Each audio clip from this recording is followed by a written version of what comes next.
కర్నూలు వెళ్తుండగా ఇక్కడ దిగి చూసుకోగా మనకు జడ్చర్ల బస్ స్టాండ్లో చూసుకుంటే తనవి 36 లక్షలు పోయినాయి అనేసి మనకు కంప్లైంట్ ఇవ్వడం జరిగింది. సో ఆ కంప్లైంట్ రిజిస్టర్ చేసుకొని మేము ఇన్వెస్టిగేషన్ స్టార్ట్ చేసాము. ఆ ఇన్వెస్టిగేషన్లో సీసీటీవీ కెమెరాస్ని ఫాలో చేసుకుంటూ పోతే మాకు కొంత టెక్నికల్ ఎవిడెన్స్ కూడా దొరకడం జరిగింది. ఆ టెక్నికల్ ఎవిడెన్స్ ప్లస్ ఈ సీసీటీవీ కెమెరాల ఫుటేజ్ యూజ్ చేసుకొని మేము ఒక 3 మెంబర్స్ని యూపీ ఉత్తరప్రదేశ్ బిజ్నూరు డిస్టిక్లో 28 రోజు సాయంత్రం 6 o'clock అరెస్ట్ చేయడం జరిగింది.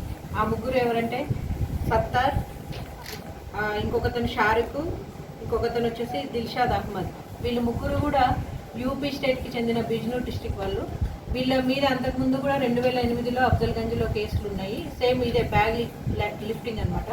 ఇది బస్సులో ఎవరైతే ఎక్కిన తర్వాత వాళ్ళ దగ్గర ఏమైనా క్యాష్ ఉన్నాయనేసి వెరిఫై చేసుకొని కామ్గా ఆ డబ్బు సంచి తీసేసుకొని ఆ బస్ స్టాండ్ రాకూర్ని కూడా మనం 28 రోజు యూపీలో అరెస్ట్ చేసి అక్కడ లోకల్ కోర్టులో ప్రొడ్యూస్ చేయడం జరిగింది. ఈ ముగ్గురులో మన దగ్గర ఇప్పుడు 2 దిల్షాద్ అండ్ షారుఖ్ ఉన్నారు. ఈ సత్తార్ అనే అతనికి కొంచెం హెల్త్ ఇష్యూస్ ఉండడం వల్ల అతనికి నోటీసులు ఇవ్వడం జరిగింది. మనం ఈ ముగ్గురిని అరెస్ట్ చేసి టోటల్ క్యాష్ వచ్చేసి మనకు 36 lakhsలో వీళ్ళు కొంత వాడుకోగా 29,25,000 మనం రికవరీ చేయడం జరిగింది. మిగిలిన 75,000 వీళ్ళు ఇక్కడ షెల్టర్ తీసుకోవడం జరిగింది హైదరాబాద్లో పహాడీ షరీఫ్ ఏరియాలో. అక్కడ వాళ్ళకి తెలిసిన వాళ్ళకి ఒక 75,000 ఇచ్చి మళ్ళీ వస్తామని చెప్పి వెళ్ళడం జరిగింది. ఫర్దర్ కస్టడీకి తీసుకొని ఈ 75,000 కూడా మేము నెక్స్ట్ రికవరీ చేస్తామని చెప్పి 5,000 రికవరీ అయింది. ఇంకా 75,000 ఇంకా రికవరీ చేయాల్సి ఉంది. కస్టడీకి వేసిన తర్వాత మళ్ళీ మేము ఫర్దర్ రికవరీ చేస్తాం. ఇది యాక్చువల్గా మన దగ్గర సీసీటీవీ కెమెరాలు జడ్చర్లలో చాలా తక్కువ ఉన్నాయి. ఇక్కడివి అసలు ఉపయోగపడలేదనే చెప్పొచ్చు. కొంచెం మాత్రమే, ఒక 1% మాత్రమే మనకు ఉపయోగపడ్డాయి. మిగిలిన ట్రై కమిషనరేట్ మనకు హైదరాబాద్ మహానగరంలో ఉన్న సీసీటీవీ కెమెరాల వల్లనే ఈరోజు ఈ కేసు కూడా డిటెక్ట్ అయింది. ఈ సందర్భంగా నేను ప్రజలకు చెప్పేది ఏంటంటే, ఒక సీసీటీవీ వచ్చేసి 100 మందితో సమానం. కాబట్టి కమ్యూనిటీ సీసీటీవీ కెమెరాస్ మీ కాలనీస్లో ఏర్పరచుకుంటే ఎప్పుడైనా సరే ఇలాంటి అఫెన్సెస్ జరిగినప్పుడు డిటెక్షన్కి చాలా తొందరగా డిటెక్ట్ అవ్వడానికి ఛాన్స్ ఉంది. కాబట్టి జడ్చర్ల ప్రజల్ని కోరేది ఒకటే, ఎస్పెషల్లీ మనకు ఇక్కడ ఎక్కువ వ్యాపారస్తులు వాళ్ళు ఉంటారు కాబట్టి వాళ్ళందరికీ చెప్తున్నాను. ఇదైతే ఒక కేసు ఉంది 2008లో, తర్వాతవి కూడా ఫర్దర్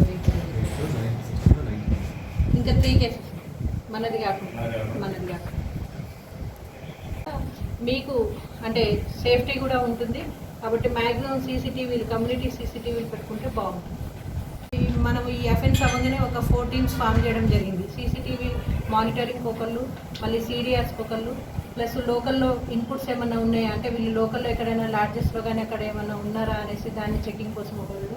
మొత్తం 4 teams కూడా ఆదిరెడ్డి అండ్ నాగార్జున గౌడ్ మన ఇన్స్పెక్టర్స్ ఆధ్వర్యంలో ఏర్పాటు చేయడం జరిగింది.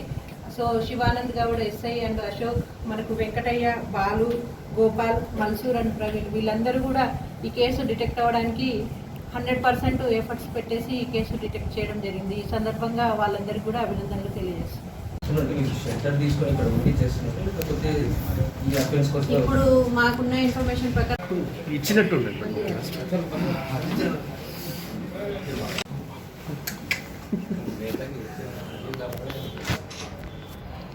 సార్ కొంచెం కిందికి వచ్చి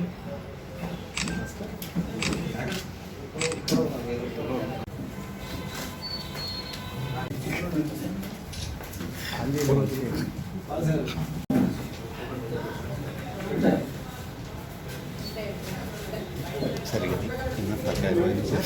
ముందర ఎందుకు వస్తారు?